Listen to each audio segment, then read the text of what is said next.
Well, hello again. Hey, thanks for coming and joining me here as I continue to try to fix this radio. Now, in the last video, although I did poke around with a lot of different things, I was really pretty intent on dealing with this electrolytic capacitor down here, which is part of the discriminator circuit. But I held off partially because I was distracted by other matters, and also because I couldn't find a exact replacement for this. This is a 5 microfarad. I think I called it a millifarad on the video there. A 5 microfarad capacitor. I don't seem to have one of that size, but what I do have is these two.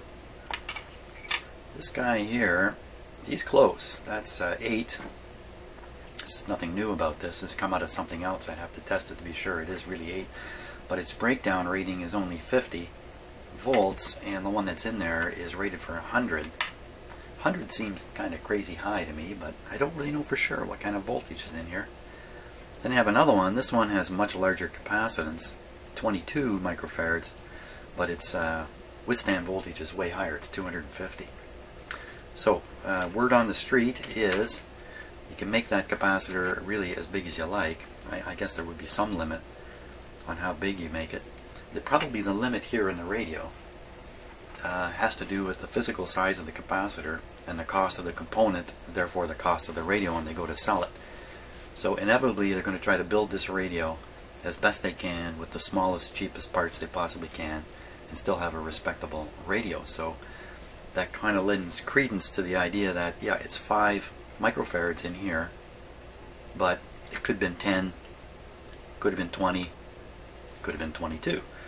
And all that's happening is you're increasing the cost of the radio, but really not benefiting the operation of the radio any. So if that's really the true circumstance, no good engineer would bother putting a bigger capacitor in here, because a 22 microfarad capacitor back in those days at 100 volts would be, again, double the size of this, or maybe even more. I literally have trouble finding a place to put it.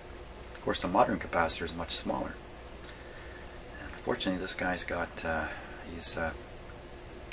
they're not radial leads coming out the ends. They're coming out the bottom here, but that's okay. I can actually, you know what? That's going to work actually quite well.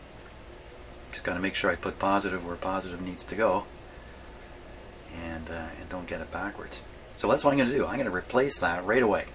I'm not going to do anything else. This guy's coming out. Take him out. Test him. See what the story is. Put this one in. If I take it out and it tests perfectly good, I'm still putting this one in. That's my plan. So let's just get it out of there. Hey, where's my cutters? Okay, so someone, namely me, has lost my cutters. So I'm just gonna get that capacitor out of there. Okay, it took me a long time to find my cutters. Let's cut this guy out of here. And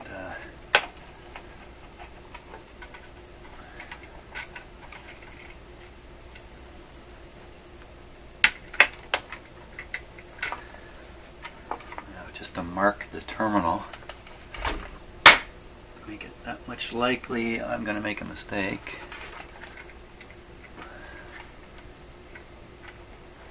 I'm just going to put a clip on, because I'm trimming these wires right off close to the terminal here. Wow, it's hard to see in there.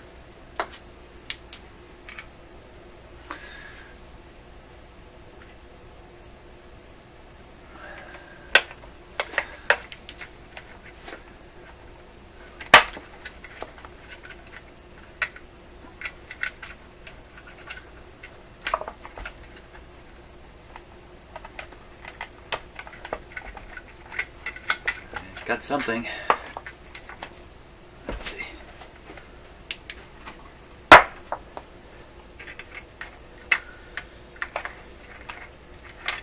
Out she comes.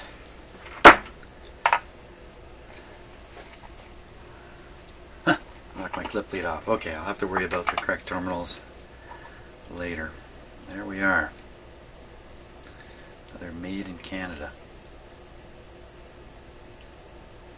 Who made it? I don't know, some company with an A. Okay, let's get them on the tester here. see what we see. Ah, I always like to wager on these things. That's an electrolytic capacitor. The one capacitor I've tested so far came out quite good.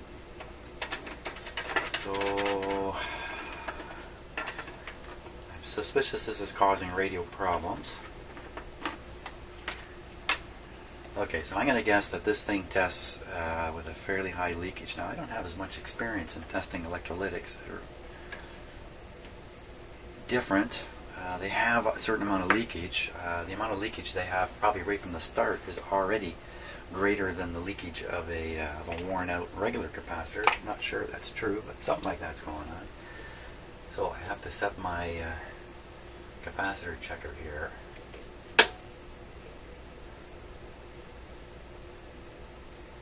Oh. Okay. Okay, I just discovered that my capacitor checker was set for electrolytic, and that means the last time I checked this one, this is the one capacitor I've removed, I had the thing on electrolytic, which means it's not sensitive to leakage. Okay, let's just test this one again. This might change the whole picture. After I tested this and decided it was pretty good, I kind of reasoned all the rest are probably pretty good too. Kind of took down my concern about capacitors in this radio. I think I'm about to find out that I was quite wrong on that. So let's test this one first. Here's a good look at the eye. Closed shadow indicates excessive leakage. Okay, at 25 volts, and we do the test. Still testing okay at 25. Okay, 150.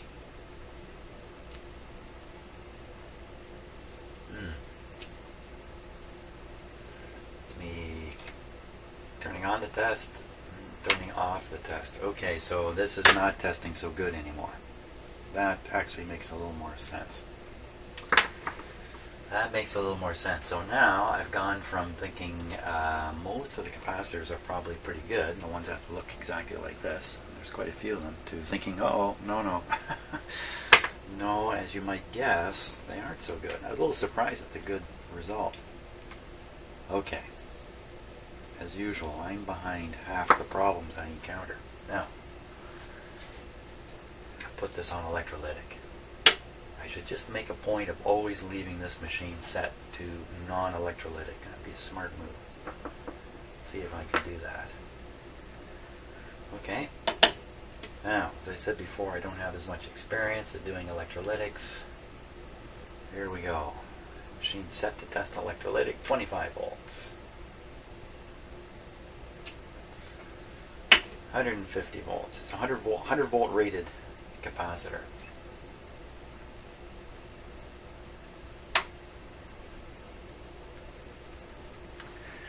Well, if you test a brand new one, let's do that.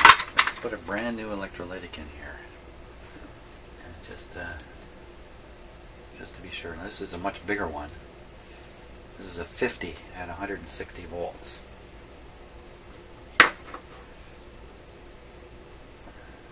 Just to see. Okay, got that connected right. Back to 25 volts. So, how are you going to do? Okay, so this is what a good electrolytic capacitor tests like. That's at 25. This is 150.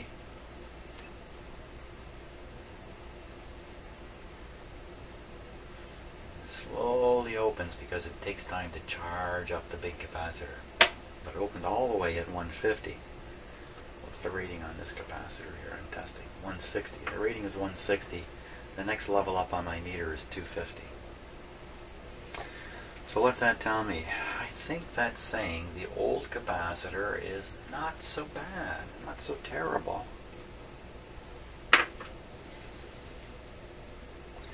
But is it terrible enough? Let's do it again. Is it terrible enough? Does it get more terrible as time goes by? What I meant by that, does it, when you put it into operation, does it, never mind what I'm saying. So I'm babbling. Let's try it again. 25. a smaller capacitor, so it charges up quicker, so the eye opens quicker. Okay, here we go.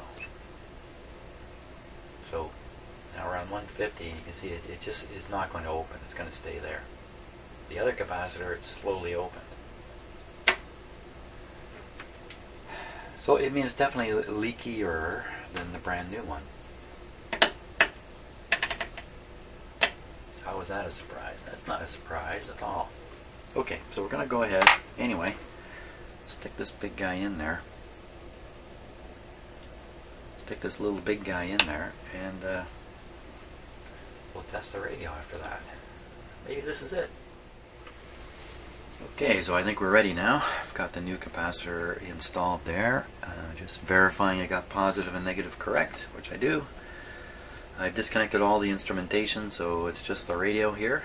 I've got it, let's see, it's on AM, let's set it. Okay, it's on AM radio, volume's down. That's my good starting point, hopefully, and I think we're ready to go. Everything looks okay.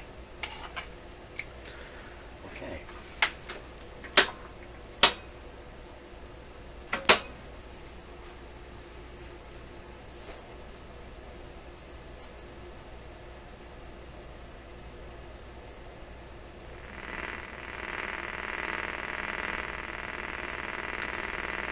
So there's our AM signal.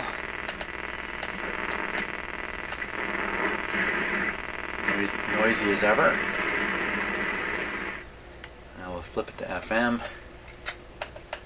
Cross my fingers. Jewelers.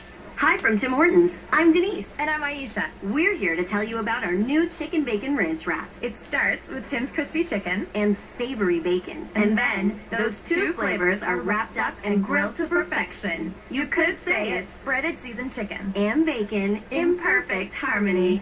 The new chicken bacon ranch wrap from Tim Hortons. Lunch or dinner, we've got delicious wrapped up.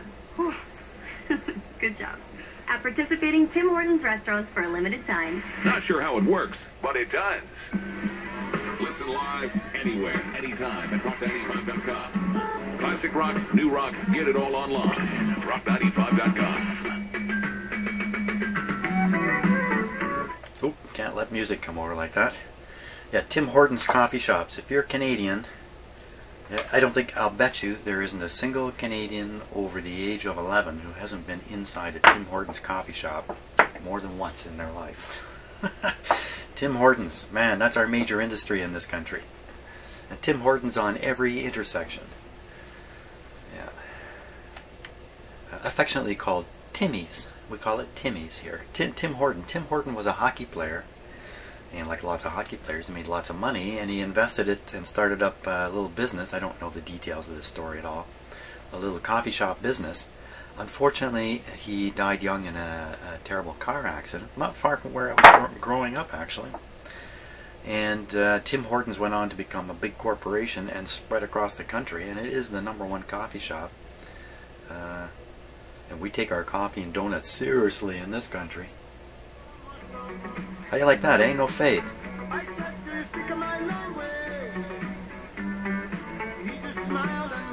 Oh, I can't play that music much as I enjoy that song. Well, let's tune around a little bit. To be far better educated with something like of our undergraduate degree compared to 17% of Canadians, and 19% of them having a postgraduate or professional degree compared to 8% of Canadians. And I said in the introduction, I can't remember the exact number, I said 500 families was the number.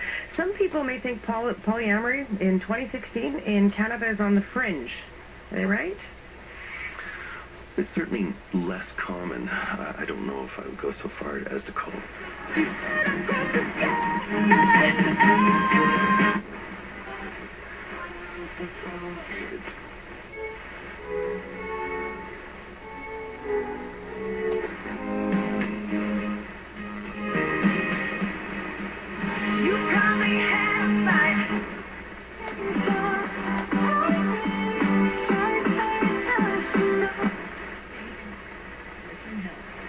Just north of Elgin Hills in Hart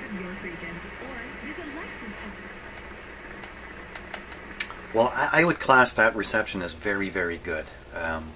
Yeah, I am hooked up to an outdoor antenna. It's just a long wire antenna meant for shortwave and stuff like that. Wow, that's pretty good. In fact, let's just be sure it's the antenna that's helping here.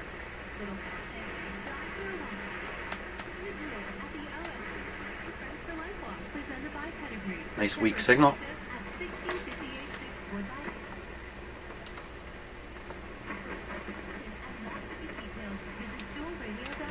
There we go.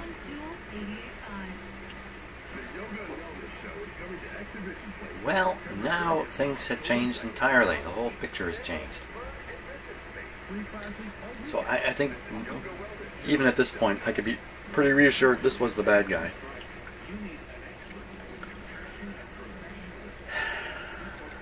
Exactly why, well obviously it's going to be because it was leaky. So I think if we looked at the circuit diagram, which I'm not going to do, we could probably sort out exactly how it was drawing.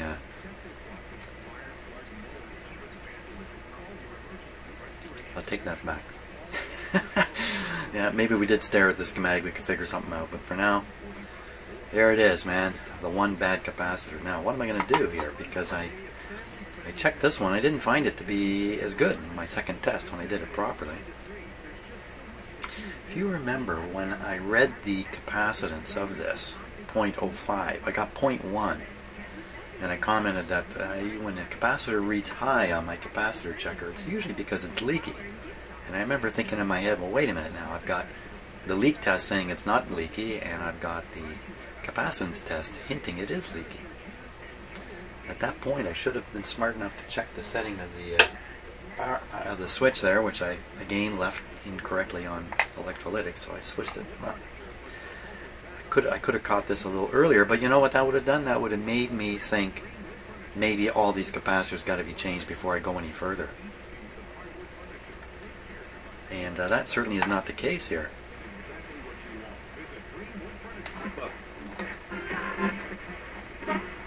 Applicable. For the 2016 Toyota Clear Out event, and let us be absolutely clear, this is clearing away a great time to get into a 2016 Toyota. Lease a 2016 RAV4 from $59 weekly at 1.49% APR for 60 months, with $1,600 down and customer incentive applied. So check out the 2016 Beautiful. Toyota Clear Out event today at your Ontario Toyota dealers. Real people, great cars. Visit getyourtoyota.ca for details.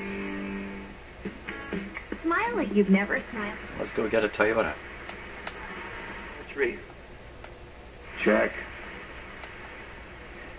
Looking on a woman, Jesus said, and lusting after her in your heart. Again, just lacking the opportunity, just lacking the courage, just fearful of the consequences. That's actually a local religious FM station here. Original title, let's try M-B-U-B-E, which means lion. Here. And so this is, we're going back into the 1930s. Wow, this is working really well. This is working really well. But she turns and slowly walks away. Another Canadian band.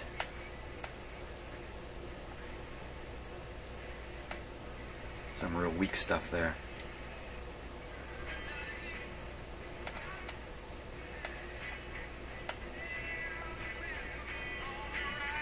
That sounds funny. How come so tinny?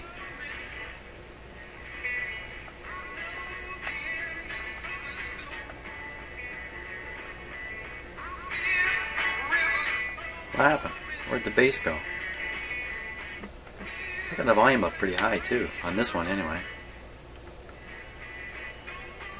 That's bizarre. That's just about the end of the dial here. Let's see if I can just make this big. You can see where the pointer is.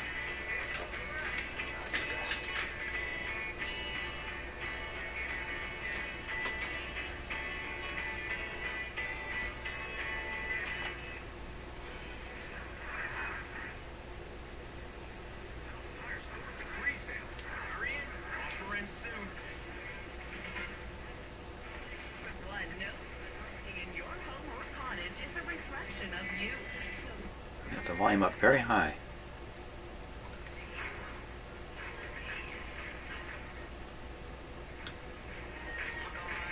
Fading out.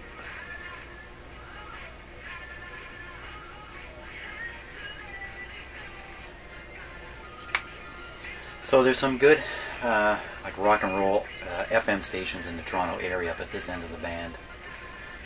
Down at this end, most people would tend, people my age or younger would be tend to tuning up in this area. CBC is found somewhere in the middle here. There's many CBC broadcast stations, but they're all around the 90, 100 area. Let's go down to the bottom again and see if it sounds better down there. Maybe we're not so done here. Okay, so that's full blast. What do you say? 107.5? Something or other FM. But there doesn't seem to be any bass left. Down we go.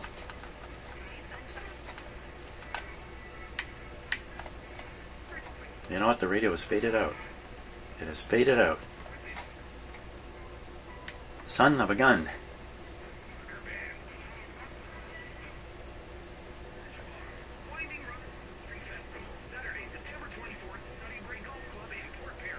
It's full blast.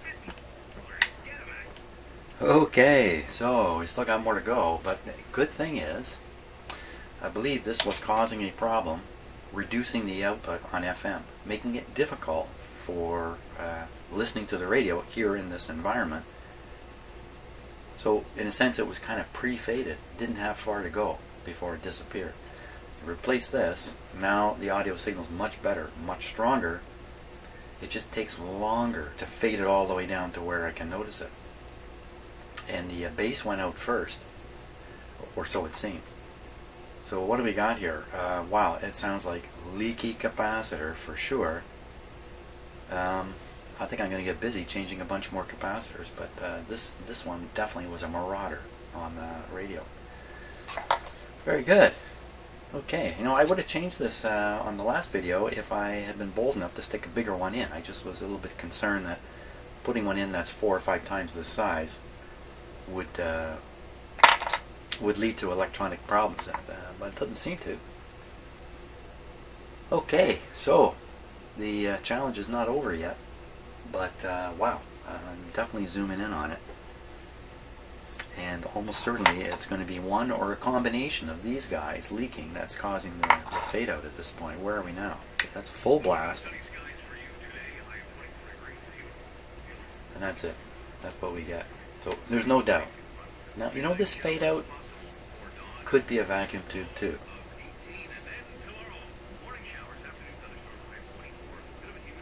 Hey, I never finished with the freezy spray.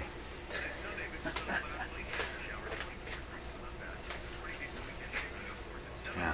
Can you find a leaky capacitor with freezy spray? I don't think so.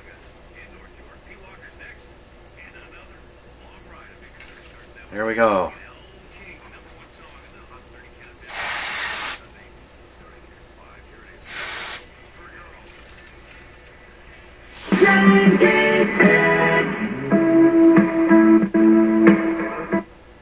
Wow, the answer might be yes to that question. Wow. I've never had freezy spray success before like that. Holy smokes. I'm excited now.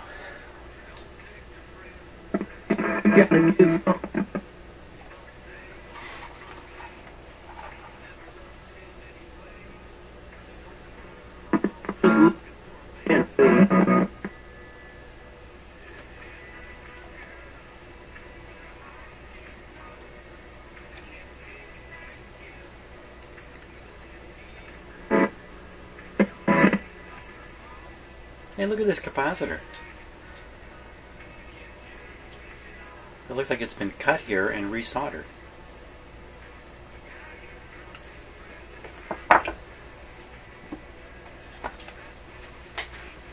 I didn't notice that before.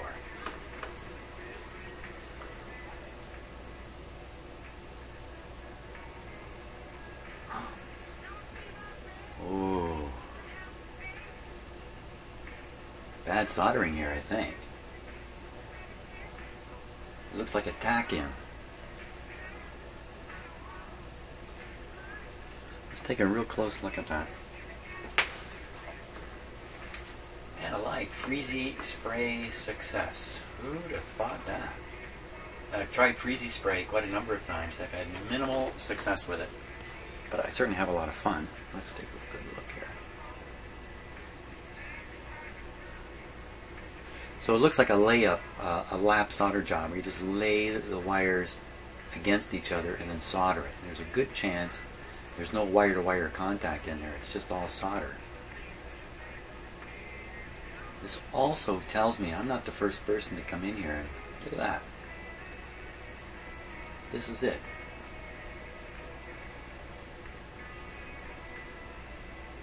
Well, okay, let's change this one. For sure, 0.005 microfarads.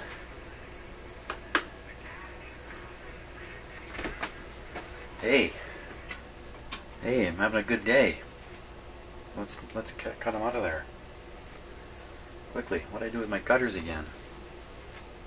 See, I've gotten all excited now. Hey, how come these cutters keep disappearing on me? Oh, for crying out loud. Okay, I had to hunt all over the place for these. I left them on the shelf behind me. Usually pretty careful about where I put my tools, but apparently not always. Now, there's no reason to think the capacitor itself is bad. You know, other than it's an old, ugly-looking thing. I mean, there's every reason to think it's bad at the same time. So here's the replacement. Made in Canada. I don't know where these are made, but I'll take a wild guess. Maybe China. There's a seam across here. You can see it. Okay. I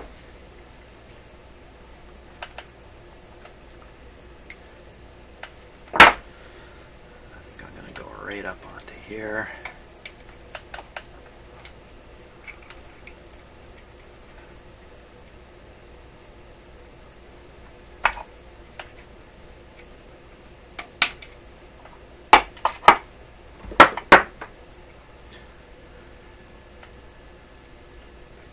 Be another beautiful day here in Aurelia.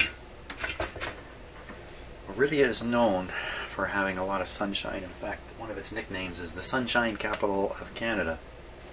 But apparently it really isn't quite the sunniest place in Canada.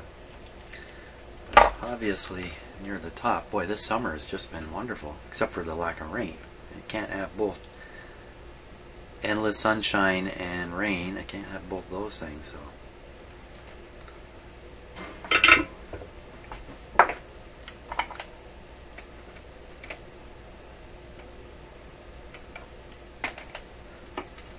You know, I would never have ever guessed it was a cold joint on a capacitor like that. That was not on my list at all. The freezy spray saved me. Yeah, and that boils down to another mechanical kind of problem. Not electronic. Not purely electronic.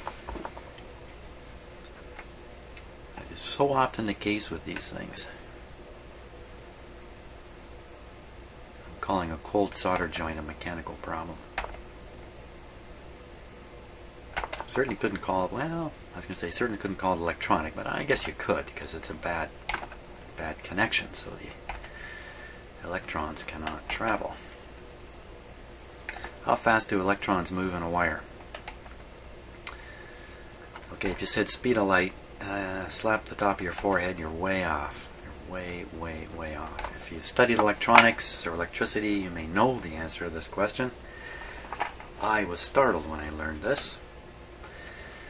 The electrons moving in the power cord to your vacuum cleaner while you're using it, and yes, they are going back and forth, so let's just consider one direction. Yeah, it's alternating current, so yes, they don't actually travel much of anywhere because they go and come back, go and come back. They travel, let's say I have a, well, yeah, I'm going to change this around. I got a car battery here, DC, hook up a wire, current flowing in the wire. How fast are the electrons traveling?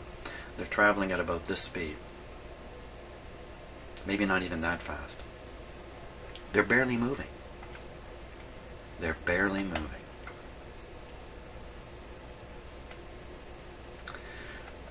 inside the vacuum tube, I don't know this, but I would have to guess,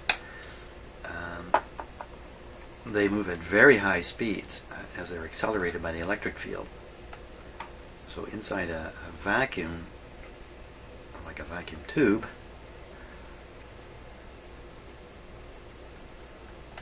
come on, little wire, then you can get those kinds of speeds that you might have imagined, you know, electricity.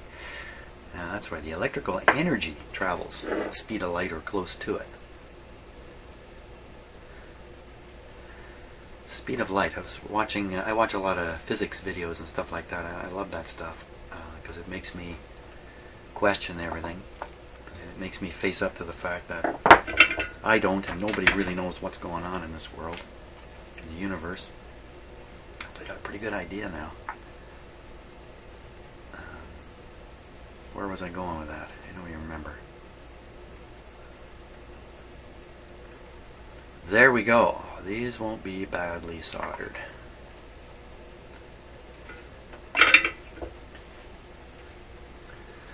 There it is. You know what? I think I fixed this radio 100% at this point. Still a little questionable about the AM side. And the whole time in the back of my mind I'm thinking, you know, the IF transformers and that, are all painted in place, and I really don't want to fiddle with those, so I really hope I can sort something out before I'm stuck thinking I gotta just align this thing. So I'm lucky in a way. If those IF coils had not been painted, the little rotating shaft painted, I would have been inclined to fiddle with them a little earlier in the process here. So there we are. There's the bad actors that have come out of this. Well, not those. The bad actors. Now, having enjoyed the experience of having repaired this, I am now ready to turn it on and discover that in fact this wasn't really the problem. That it's really something else. Turn the volume down, that's a good sign. You need to have the volume down, that's always good. We're all set. Will this have done something on the AM side? This capacitor is going to the volume control. This is the volume. This is the volume. Yeah, that's the go-to, the volume control capacitor. The come-away capacitor is... Wait a minute. There's a go-to and a come-away? I don't remember that on the schematic. Let's just take a look here. Hold on to your hats. I don't know what I've got on here. I got my email. Don't read my email. Instead, look at this. No, don't look at that. How about looking at this? There we are. There's the thing to look at. Way down here.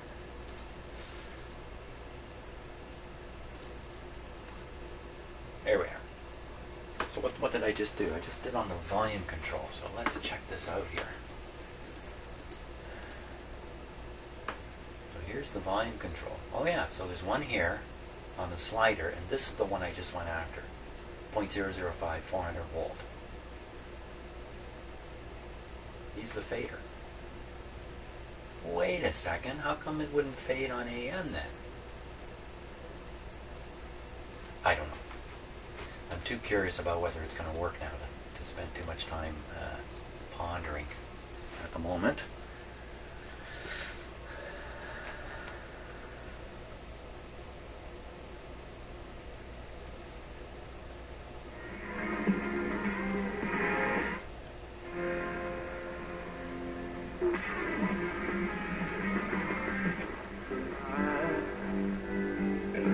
I'm going to get a hit on this one for sure. Copyright hit. Seems like it's seems great.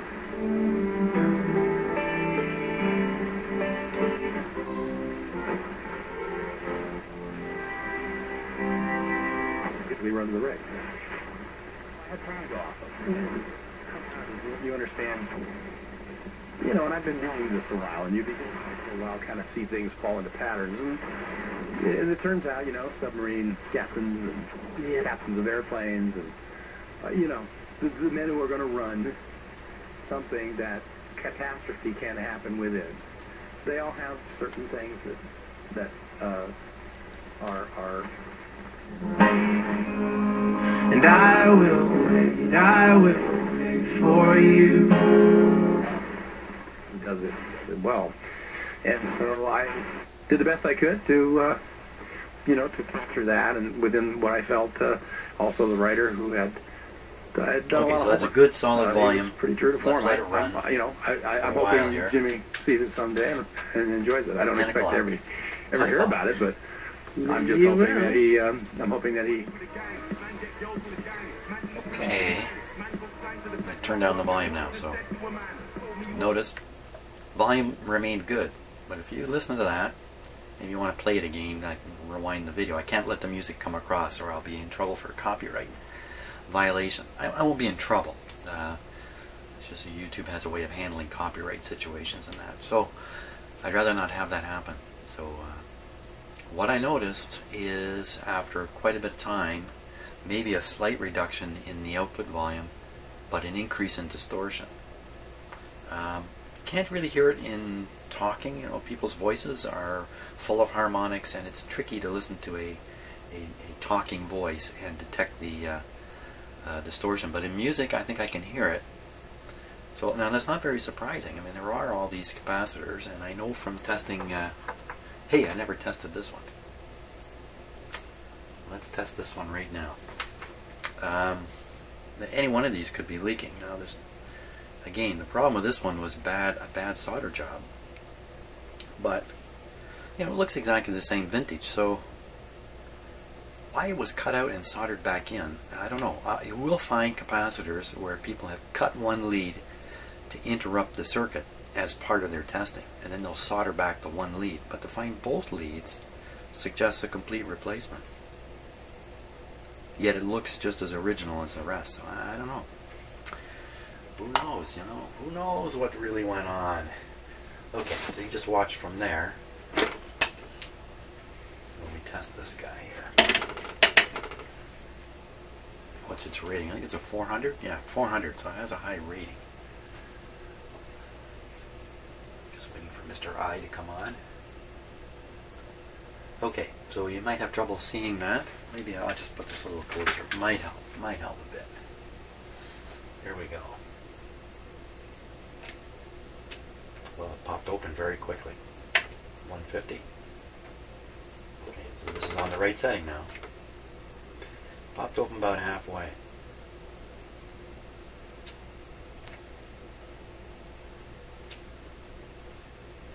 $250. Well, it's a 400 rated capacitor. Let's go to 250.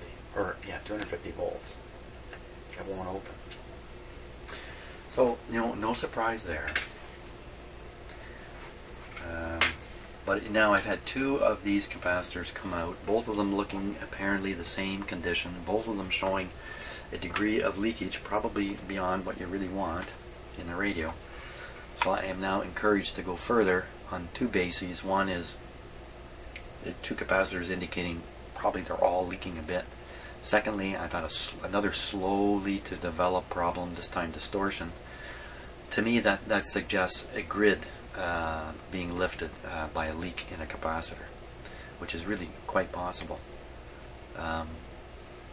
So that will be tomorrow's project. Tomorrow's project will be to try to identify which one of these capacitors is doing that and change that out, and then maybe consider changing all the rest of the wax ones out. Now I know all kinds of you are beating the change all the capacitor drum, and you can see my approach is I don't just jump in and do that kind of stuff. I'd much rather poke around and really come to grips with what is going wrong rather than attempt, you know, to shotgun the capacitors, which I've always had kind of poor luck with doing that myself. Anyway, I think that's it for today. Thanks so much for watching. It was pretty exciting. I had a good time. I'm going to have a good day. I'll ride my high spirit for the rest of the day. See you on the next video.